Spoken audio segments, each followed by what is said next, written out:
Hello everyone, welcome to my another video. कैसे हो आप सब? होपफुली अच्छे होंगे। तो फ्रेंड्स, आज मैं आप लोगों को बताने वाली हूँ स्कल्पचर, जो कि आप लोगों के सिलेबस का पार्ट है। यूनिट 4 में है ये स्कल्पचर पढ़ना है आप लोगों को, और ये यूनिट 4 का सेकंड टॉपिक मैं पढ़ा रही हूँ। और इसके बाद एक और टॉपिक होगा जो मैं कल पढ़ाऊँगी, और उसके बाद आपका सिलेबस कंप्लीट हो जाएगा, है ना। तो आज मैं आप लोगों को स्कल्पचर बताने वाली हूँ। और वीडियो देखने से पहले अगर आपने अब तक मेरे चैनल को सब्सक्राइब नहीं किया है तो जल्दी से कर लीजिए, और साथ ही बेल आइकन पे क्लिक कर लीजिए, क्योंकि अभी सीयूईटी से आ रहे जो भी अपडेट है मैं आप तक प्रोवाइड करवाती रहूँगी। और साथ ही अगर आपने अभी तक मुझे इंस्टा पे फॉलो नहीं किया है तो इंस्टा पे भी फॉलो कर लीजिए। इंस्टा की आईडी मेरे हर वीडियो के डिस्क्रिप्शन में ऐड है। और साथ ही मैं बता दूं कि अब तक मैंने जो भी पढ़ा रखा है सिलेबस से related, like unit 1, unit 2, unit 3 and unit 4 का फर्स्ट टॉपिक, तो वो सब मैंने इस वीडियो के डिस्क्रिप्शन में ऐड कर दिया है। अलग से एक प्लेलिस्ट भी क्रिएट कर दिया है सीयूईटी बीएफए सिलेबस बोल के, आप वहाँ पे जा कर के सारी वीडियोस देख सकते हैं।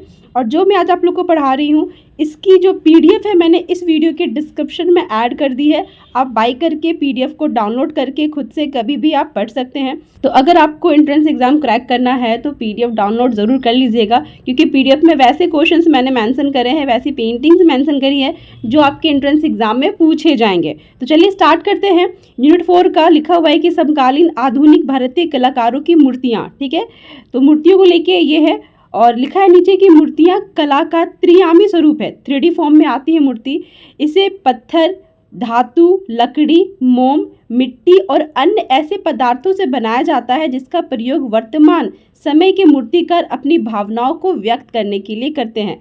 स्कल्पचर का मतलब ये नहीं है कि सिर्फ आप मिट्टी से ही स्कल्पचर बनाओ। स्कल्पचर पत्थर से भी बन सकता है, धातु से भी बन सकता है ना, और लकड़ी से बन सकता है, मोम से बन सकता है, जो हम कैंडल जलाते हैं उस मोम का बात हो रहा है, मिट्टी से बन सकता है।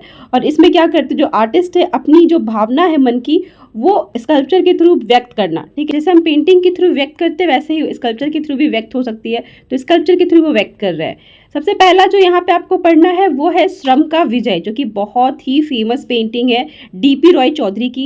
इनका पूरा नाम है देवी प्रसाद राय चौधरी। बता दूं कि एग्जाम में ना शॉर्ट फॉर्म भी आ सकता है, लाइक कि डीपी रॉय चौधरी का पूरा नाम क्या है, तो आपको लिखना पड़ेगा देवी प्रसाद राय चौधरी। वैसी तरह एम एफ हुसैन का पूरा नाम क्या है, मुकबुल फिदा हुसैन। तो आप लोग पूरा नाम भी अच्छे से लर्न कर लीजिएगा, जितने भी आर्टिस्ट के बारे में बुक में मेंशन है। तो मूर्ति का जो नाम है वो श्रम का विजय है। मूर्तिकार है देवी प्रसाद राय चौधरी। काल समकालीन आधुनिक टाइम पे ये बना है। माध्यम में कांस्य व सीमेंट, कांस्य, धातु और सीमेंट का यूज करके ये पूरा मूर्ति बनाया गया है। समय है 1954 ईस्वी में ये मूर्ति बनी है, और ये रखी गई है राष्ट्रीय आधुनिक कला संग्रहालय नई दिल्ली में। चलिए अब इसके बारे में इसका जो विवरण है वो पढ़ लेते हैं। विवरण में लिखा हुआ है कि अपने मूल्य स्वरूप इस धातु को 1954 ईस्वी में मद्रास के समुद्र तट पर कांस्य व सीमेंट के संयोजन से देवी प्रसाद राय चौधरी ने बनाया है। बता दो कि क्वेश्चन अगर ऐसे पूछे कि ये जो स्कल्पचर है वो कहाँ पे बनाई गई है, तो मद्रास के समुद्र तट पर।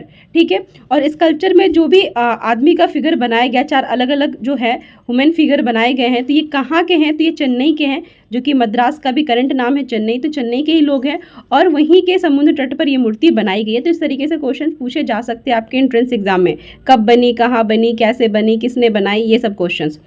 उसके आगे लिखी हुई है इसकी एक प्रतिकृति नई दिल्ली के राष्ट्रीय आधुनिक कला संग्रहालय जयपुर हाउस नई दिल्ली के मुख्य द्वार पर स्थापित की गई है। मूर्तिकार ने इस मूर्ति में परिश्रमी श्रमिकों के श्रम को विजय के रूप में दिखाया गया है।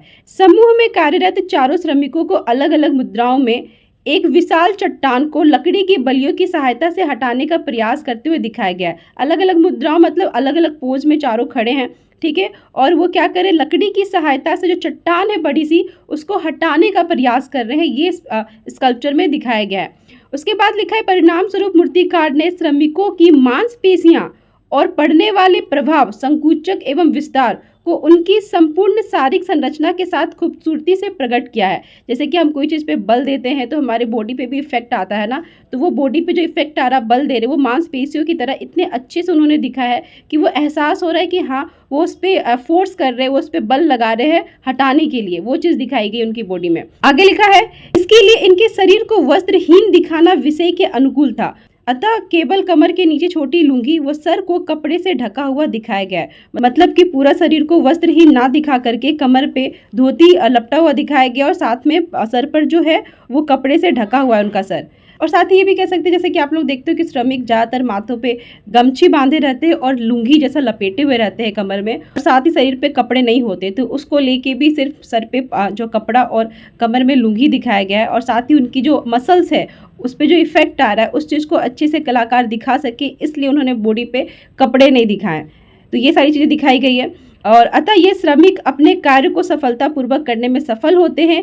यह क्षण इस मूर्ति की मूल भावना श्रम का विजय है। मतलब श्रम का विजय मतलब जो मेहनत करके उस पर विजय प्राप्त करना, जो उन्होंने मेहनत किया कि लकड़ियों की सहायता से उन्होंने जो चट्टान को हटाया उस पर विजय प्राप्त करना, तो ये बताया गया इस पेंटिंग में। और नीचे जो मूर्तिकार है देवी प्रसाद राय चौधरी, उसके बारे में लिखा गया है। इसी तरह करके जो टोटल आपको पढ़नी है स्कल्पचर में, टोटल 6 स्कल्पचर अलग अलग पढ़ने हैं, ठीक है। और इसमें सारे स्कल्पचर मेंशन है कि आपको बुक्स में 1 या 2 स्कल्पचर मिसिंग है और आपको इस PDF में सारे स्कल्पचर मिल जाएंगे। तो आपको करना क्या है, वीडियो के डिस्क्रिप्शन में जाना है, स्कल्पचर बोल के उसके नीचे लिंक दिया हुआ है, उस लिंक पे क्लिक करना है और इस PDF को बाय करके डाउनलोड कर लेना है और उसके बाद आप आराम से कभी भी पढ़ सकते हैं। तो चलिए इस वीडियो में इतने ही, आई होप आपको पसंद आई होगी। मिलती हूँ मैं आपसे नेक्स्ट वीडियो में। अपना ख्याल रखें, मन लगा के पढ़ाई करें। Thank you for watching.